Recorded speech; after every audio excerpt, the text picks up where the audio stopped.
Taro's reward.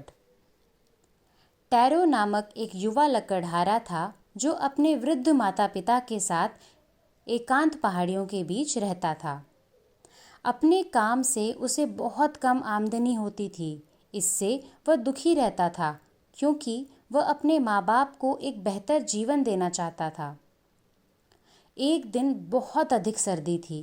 Tarot के पिता ने कहा, काश कि मुझे एक कप साके मिल पाता। साके एक लोकप्रिय व महंगा जापानी पेय है जिसे फर्मेंटेड चावल से बनाया जाता है। इसे प्राय हल्का गर्म करके प्रस्तुत किया जाता है। यही पेय पीने की इच्छा टैरो के पिता ने जताई। इस बात से टैरो बहुत दुखी हुआ क्योंकि साके बहुत महंगा था और वो उसे खरीदने में असमर्थ था। उसने तय किया कि अब वो और मेहनत करेगा और अधिक पैसे कमाएगा। अगले दिन वह सुबह प्राय से जल्दी उठा और जंगल की तरफ चल पड़ा। बड़ी देर तक वह लकड़ी काटता रहा। उसका मुंह सूख रहा था और उसे प्यास लग रही थी, पर वह लकड़ी काटता ही जा रहा था। अचानक कहीं पास से आती हुई गिरते पानी की आवाज़ सुनकर टैरो ने काम रोक दिया। उसने कभी नज़दीक बहते पानी की बात देखी या सुनी नहीं थी। उसे तेज़ प्यास लगी थी। उस आवाज़ की दिशा में वह दौड़ पड़ा। टैरो ने वहाँ एक छोटा लेकिन सुंदर झरना देखा। उसने उस झरने के पानी को पिया, पर वह हैरान रह गया यह देखकर कि वह पानी न होकर साके था। टैरो के पास एक घड़ा था।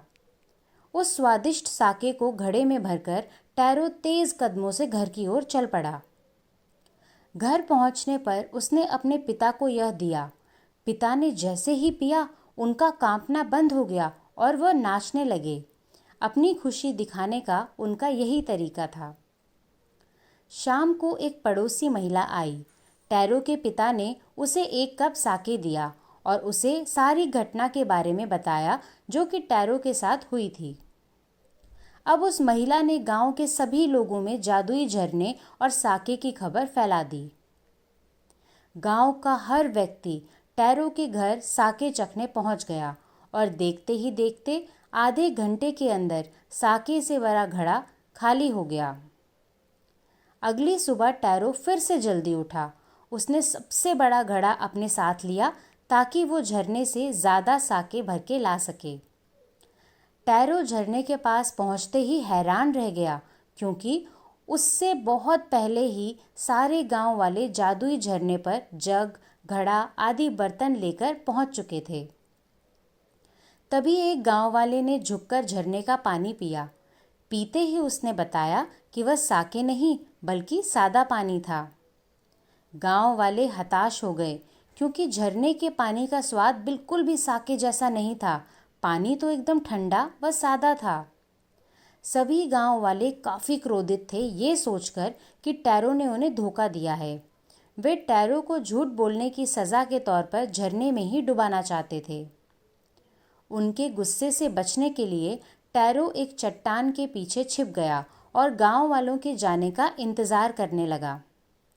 उनके जाने के बाद टैरो ने उस झरने के पानी को स्वयं चखा।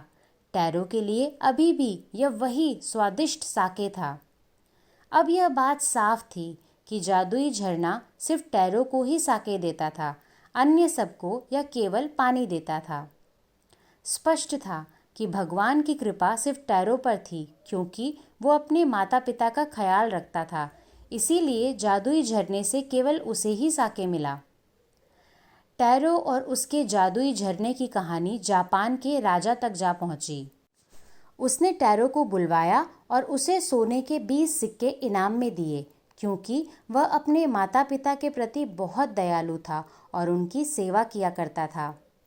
फिर राजा ने नगर के सबसे सुंदर झरने का नाम टैरो रख दिया। राजा ने ऐसा इसलिए किया ताकि अन्य सभी बच्चे भी टैरो की तरह अपने माँ बाप का आदर करें और उनकी आज्ञा पालन के लिए प्रोत्साहित हों। कहानी की सीख: हमें अपने माता पिता और बड़ों का ध्यान रखना चाहिए। भगवान केवल उन लोगों की मदद करता है जो अपने माता पिता की अच्छी देखभाल करते हैं। अब आप लोगों को भी शायद इस कहानी से ये सीख मिल गई होगी कि अगर जीवन में कुछ बड़ा करना है तो माता पिता का आदर करना बहुत ज़रूरी है। अगर माता पिता का आशीर्वाद आपके साथ है तो आप जीवन में कुछ भी हासिल कर सकते हैं।